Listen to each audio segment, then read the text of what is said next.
After the whole generation had been gathered to their ancestors, another generation grew up who knew neither the Lord nor what he had done for Israel. Then the Israelites did evil in the eyes of the Lord and served the Baals.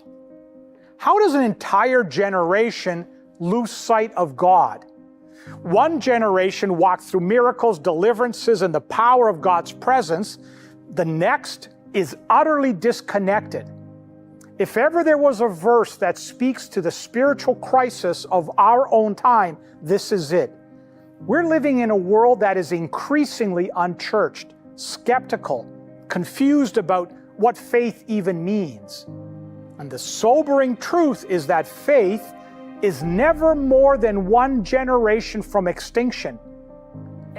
So what went wrong? Well, Judges chapter 2 opens with a review. The previous generation, the ones who had followed Joshua, had seen God work mightily. They had seen the walls of Jericho fall. They had crossed the Jordan River on dry ground. They knew the stories because they had lived the stories. But Judges 2:10 breaks the flow. You see, a new generation rises, and they did not know the Lord nor what he has done. Now, how could that happen? I mean, did their parents not tell them? Did they tell them but not show them? Did they grow up with religion but never with relationship?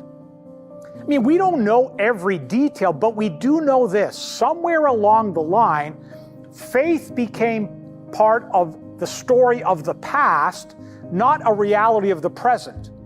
Imagine this beautiful family photo album sitting on a shelf. Inside are pictures of grandparents, parents, weddings, victories, struggles, celebrations, but it just sits there. The next generation never opens it. They know it exists, but they don't know any of the people in it because the stories were never told. The emotions were never shared. So eventually it becomes nothing more than a dusty book. That's what happened in Israel. The living faith of the past became a silent album in the present.